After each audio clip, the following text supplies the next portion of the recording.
आइए आज हमारे साथ कार्यक्रम में शामिल हो रहे हैं जेम फाइनेंशियल के डायरेक्टर और head of technical and derivative Rahul Sharma साहब। और उन्होंने एक बहुत ही इंटरेस्टिंग रिपोर्ट लिखी है और उसके लिए हमने उन्हें आमंत्रित किया है। उन्होंने सोने का यानी कि गोल्ड का और मार्केट के कनेक्शन को लेकर एक बहुत इंटरेस्टिंग रिपोर्ट लिखी है। राहुल जी, सबसे पहले गुड मॉर्निंग, बहुत बहुत स्वागत है आपका, धन्यवाद जी बिजनेस को समय देने के लिए। सबसे पहले बताइए सर, स्टॉक मार्केट में ज़्यादा एक्शन नहीं है, बड़े ठंडे से हैं, न बड़े गिर रहे हैं न बड़े चढ़ रहे हैं, तो लेकिन कमोडिटीज़ में एक्शन बहुत ही भरपूर है। गोल्ड में क्या कुछ हो रहा है वहां पर, क्यों इतनी तेजी हो रही है, जरा समझाएं। जी देखिए, अगर हम पिछले 12 महीने का परफॉर्मेंस देखें इक्विटी निफ्टी का खास करके, तो इक्विटी रिटर्न्स हार्डली कुछ है, नथिंग टू स्पीक अबाउट। मतलब मैं इसको गोरिल्ला मार्केट कहूंगा। बुल मार्केट होता है, बेयर मार्केट होता है। आई थिंक यहाँ पर मार्केट ऊपर नीचे उछल के गया कहीं नहीं है। But on the flip side हमने देखा है कि गोल्ड ये कैलेंडर ईयर में 37% ऊपर है। मल्टीपल रीजंस है। एक सेफ हेवन की तरह देखा जाता है गोल्ड को। साथ ही में एंटिसिपेशन है कि यूएस फेड जो है वो साल के एंड में तकरीबन 2 से 3 रेट कट कर सकता है। और कहीं ना कहीं गोल्ड जो काफी कंसोलिडेट कर रहा था, हमने रिसेंटली देखा कि एक ब्रेकआउट भी आता हुआ दिखा। तो पिछले जो हमारे 9 महीने हुए हैं इस कैलेंडर ईयर में, इसमें गोल्ड में हमने एक वन साइडेड रैली देखी है, इक्विटी वाला मूव हमने गोल्ड में देखा। और काफी सारे क्लाइंट से जब बात करता हूं तो वो इन लेवल्स पर एंट्री कर रहे हैं गोल्ड के अंदर।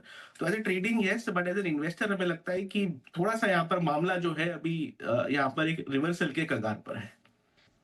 पर इंटरेस्टिंग मूव दिखा है, अच्छी तेजी बनी भी है। आपने एक कुछ इंटरेस्टिंग चार्ट भी बनाया है, रिपोर्ट भी लिखी है। आप कह रहे हैं कि गोल्ड और निफ्टी में एक बड़ा स्ट्रॉन्ग कोरिलेशन है। अभी का ट्रेंड क्या कह रहा है, क्या कोरिलेशन है, जरा ये समझाइए। देखिए, हिस्टोरिकली हमने देखा है, जब भी फेड रेट कट्स करता है या फिर लिक्विडिटी आता है मार्केट के अंदर, गोल्ड के अंदर रैली होता है। अब जब से ट्रम्प साहब यूएस में आए हैं, तब से ये रेट कट्स का और ये जो पॉवेल साहब के साथ जो इन्होंने प्रेशराइज किया है, तो मार्केट कहीं ना कहीं फैक्टरिंग करके चल रहा है कि रेट कट्स आने चाहिए। अब गोल्ड और निफ्टी का रिलेशन अगर हम देखें, तो ये जो रेशियो चार्ट है, पिछले 25 साल का जो रेशियो चार्ट है, ये हमें बताता है कि जब भी गोल्ड और निफ्टी का जो रेशियो है, जब इतना ओवरसोल्ड होता है, देखिए अगर हम इसको डॉलर टर्म में एडजस्ट करें, तो ये रेशियो तकरीबन 0.1 के आसपास है। यानी कि Nifty in dollar terms divided by gold. अगर सिंप्लिसिटी के लिए निफ्टी को डिवाइड कर ले हम गोल्ड प्राइसेस से, तो भी ये रेशियो सिमिलर स्टोरी बता रहा है। और सबसे इंपॉर्टेंटली वो ये बता रहा है कि आने वाले 28 महीनों में निफ्टी का रिटर्न +125% रहा है। ये पास्ट में 3 बार हुआ है।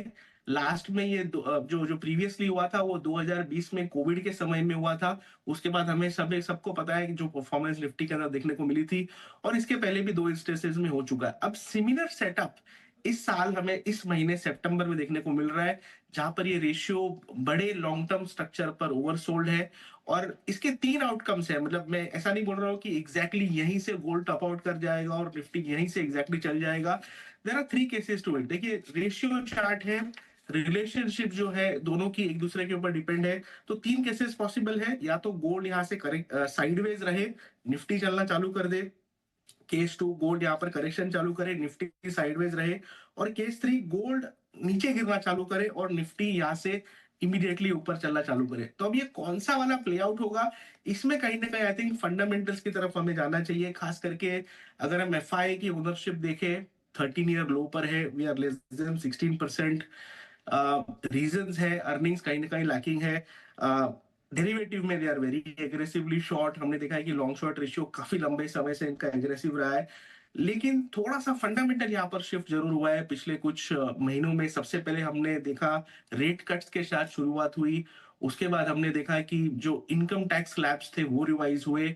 उसके बाद जस्ट रिसेंटली लास्ट वीक हमने देखा कि जीएसटी रैशनलाइजेशन हुआ है। तो एक छोटा नंबर मैं आपको देना चाहूंगा कि 78 करोड़ पॉपुलेशन है हमारे भारत की, जो 12 लाख एंड लेस के इनकम ब्रैकेट में आती है। और एसेंशियली ये 78 करोड़ पॉपुलेशन हार्डली कोई टैक्स भरेगी। इनकम टैक्स तो 12 लाख तक ऑलमोस्ट नील कर ही दिया है। साथ ही में जो जीएसटी वाला जो पैसा बचेगा, that is expected to be around 48,000 crore. तो इसका जो मल्टीप्लायर इफेक्ट है, मार्केट शॉर्ट टर्म में उसे इग्नोर कर रहा है, लेकिन आज नहीं तो कल मुझे लगता है कि मार्केट ये कैचअप करेगा। और अगर आपका 2 ईयर प्लस का व्यू है, तो ये महीने में, मैं एग्जैक्टली नहीं बोल रहा हूँ कि 24,800 24,500 पे ही बॉटम बन जाएगा, हो सकता है 400-500 पॉइंट यहाँ वहां, लेकिन फ्रॉम अ स्ट्रक्चरल पर्सपेक्टिव हमें लगता है कि यहाँ पर इक्विटी में आपको, निफ्टी में खास करके ओवरवेट होने का समय है। बहुत ही बढ़िया। तो मतलब तीसरा सिनेरियो ज़्यादा बेहतर है, जहाँ पर अच्छी तेज़ी बन सकती है। और अगर अच्छी तेज़ी बनती है, आपने फंडामेंटल रीज़न भी बताया, एफआईएस की पोजीशन भी आपने बताई काफ़ी कम है, कितनी तेज़ी बन सकती है? कुछ एक अनुमान दे सकते हैं कि मतलब एक तो ये कि भाई शॉर्ट टर्म बाउंस बैक हो 2-5-10% के लिए, 2-4-5% के लिए खेला जाए, या ठीक ठाक सी 10-1% की हो सकती है, या उससे भी बड़ी? जी देखिए, पेसिमिज्म जो है वो काफी पीक पर है। हमने ऐसा पेसिमिज्म, इनफैक्ट जब से हमने ये रिपोर्ट शेयर की, काफी सारा मिक्स रिएक्शन मिला है हमें, सोशल मीडिया पे भी, क्लाइंट्स का भी। तो एक डिसबिलीफ है मार्केट के अंदर कि गोल्ड यहाँ से रिवर्स भी कर सकता है क्या, रिलेशनशिप चेंज भी हो सकती है क्या। तो जनरली जब ऐसे एक्सट्रीम पेसिमिस्ट पॉइंट्स होते हैं मार्केट के अंदर, हिस्टोरिकली हमने देखा है कि डिसबिलीफ के साथ शुरू होता है वो, और उसके बाद धीरे धीरे जो डॉट्स है वो आगे आगे कनेक्ट होते जाते हैं। तो मैं यहाँ पर एक टारगेट नहीं देना चाहूंगा, रादर मैं एक डायरेक्शन यहाँ पर देना चाहूंगा कि अगर आपने गोल्ड में इन्वेस्ट किया है, यस आप इन्वेस्टेड रह सकते हैं, लेकिन अगर आप इक्विटी में अंडर इन्वेस्टेड है, तो डेफिनेटली यहाँ पर एसेट एलोकेशन को आपको गोल्ड से शिफ्ट करके इक्विटी में जरूर डालना चाहिए। हिस्टोरिकली 125% एवरेज रिटर्न रहा है, उसका अगर आधा भी मिल जाए अगले 2 साल में, तो आई वुड से कि बहुत ही अच्छा वेल्थ क्रिएशन अगले 2 साल में बनता हुआ दिख सकता है। राहुल जी, कोई आपके पसंद के सेक्टर्स या स्टॉक्स जहां आप निवेश करना पसंद करेंगे? जी जैसे आपने शो की शुरुआत में देखा, जो एकदम हॉट सेटअप्स यहाँ पर हैं हमें मेटल्स में दिखाई दे रहे हैं। ये थोड़ा short to medium term perspective है, बिकॉज कहीं ना कहीं लाइक शॉर्ट टर्म रिटर्न्स किसी नहीं पसंद। तो मेटल्स पे हमारा व्यू काफी पॉजिटिव है। इनफैक्ट हिंदुस्तान जिंक हमें काफी पसंद आता है यहाँ पर, इन लेवल्स पर कॉपर प्राइसेस काफी बढ़ गए हैं, और हिंदुस्तान जिंक में एक बहुत ही अच्छा टेक्निकल बेस है, 415 से 445 के बीच में। हमें लगता है कि शॉर्ट टू मीडियम टर्म में तकरीबन 500 रुपए तक के टारगेट्स हिंदुस्तान जिंक में देखने को मिल सकते हैं।